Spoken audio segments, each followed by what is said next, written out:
মহাত্মা গান্ধীকে নিয়ে বিতর্কিত মন্তব্যের জেরে ধূপগুড়ি বিজেপি প্রার্থীর নামে থানায় অভিযোগ দায়ের করল কংগ্রেস। মহাত্মা গান্ধী দেশদ্রোহী।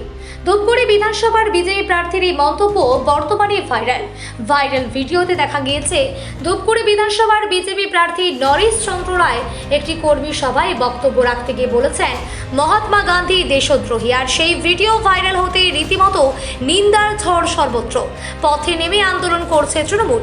এবার থানায় অভিযোগ দায়ের করল জাতীয় কংগ্রেস। সোমবার রাতে ধূপগুড়ি বিধানসভার জাতীয় কংগ্রেসের প্রার্থী হরিশচন্দ্র রায় সহ জলপাইগুড়ি জেলা কংগ্রেসের প্রতিনিধিরা ধূপগুড়ি থানায় বিজেপি প্রার্থী নরেশ চন্দ্র রায়ের নামে লিখিত অভিযোগ দায়ের করেছে। কংগ্রেসের দাবি, জাতির জনককে নরেশ চন্দ্র রায় যেভাবে আক্রমণ করেছে সেজন্য তার কঠোর শাস্তির দাবিতে থানায় অভিযোগ করা হয়েছে। নরেশ চন্দ্র রায়ের প্রার্থী পদ খারিজের দাবি তোলে কংগ্রেস। বিষয়টি নিয়ে নির্বাচন কমিশনের দ্বারস্থ হবে কংগ্রেস বলে জানিয়েছেন ধূপগুড়ি কংগ্রেসের প্রার্থী হরিশচন্দ্র রায়। তার বিরুদ্ধে ব্যবস্থা না নেওয়া হলে বৃহত্তর আন্দোলনে নামার হুঁশিয়ারি। দেখুন, আপনারা সবাই জানেন যে ধূপগুড়ি বিধানসভা কেন্দ্রে বিজেপি প্রার্থী নরেশ রায় একটি ভাইরাল ভিডিওতে দেখা যাচ্ছে তিনি জাতির পিতা মহাত্মা গান্ধীকে কুরুচিপূর্ণ আক্রমণ করেছেন। তিনি তাকে দেশদ্রোহী বলেছেন। ভারতবর্ষের মতন দেশে দাঁড়িয়ে এই কথা মেনে নেওয়া যায়? ভারতবর্ষের স্বাধীনতা সংগ্রামে মহাত্মা গান্ধীর অবদান ঐতিহাসিক সত্য, যতই চেষ্টা করা হোক তা বদলে দেওয়া যাবে না। অনেক ক্ষেত্রেই গান্ধীকে নিয়ে অনেক রকম মন্তব্য হয়, কিন্তু সরাসরি দেশদ্রোহী কে বলছেন? তিনি একজন প্রাক্তন সেনাকর্মী। আমি মনে করি তার স্কুল শিক্ষা সম্পন্ন হয়, তাকে স্কুলে আবার পাঠাতে হবে, সেটা আমাদের পলিটিক্যাল ডিমান্ড। কিন্তু কেউ কিছু বলে ফেললেন, তিনি কিছু জানেন না বলে তিনি পার পেয়ে যাবেন, এটা কখনো হয় না। তাই আইন অনুযায়ী এবং আদর্শ নির্বাচনী আচরণবিধির প্রথম শর্ত হচ্ছে কাউকে ব্যক্তিগত আক্রমণ করা যায় না। সেখানে উনি জাতির পিতাকে ব্যক্তিগত আক্রমণ করেছেন। ওনার বিরুদ্ধে আইন অনুযায়ী পদক্ষেপ নিতে হবে, নির্বাচনী নিয়ম অনুযায়ী পদক্ষেপ নিতে হবে। ওনার প্রার্থীপদ খারিজের দাবি আমরা করব। আমরা ইতিমধ্যেই আইসি সাহেবের কাছে এটা একটা কমপ্লেন দিলাম, ওটা জিডি নাম্বার করালাম। আমরা এটাকে এফআইআর হিসেবে ট্রিট করার জন্য অনুরোধ করব এবং তার পাশাপাশি আমরা এই কপি রিটার্নিং অফিসার অর্থাৎ এসডিও ধূপগুড়ির কাছে এবং আমরা কনসার্ন ডিইও মানে ডিস্ট্রিক্ট ম্যাজিস্ট্রেট এবং এসপির কাছেও আমরা এটা লিখব। প্রয়োজন হলে আমরা ইসিআইয়ের কাছে লিখব। আমরা ধরে নেব যে ইসিআই তার যে সাংবিধানিক কাঠামো, নিরপেক্ষতা, সেটা এখনও নষ্ট হয়ে যায়নি। ইসিআইয়ের পক্ষপাতমূলক আচরণ হতে পারে না।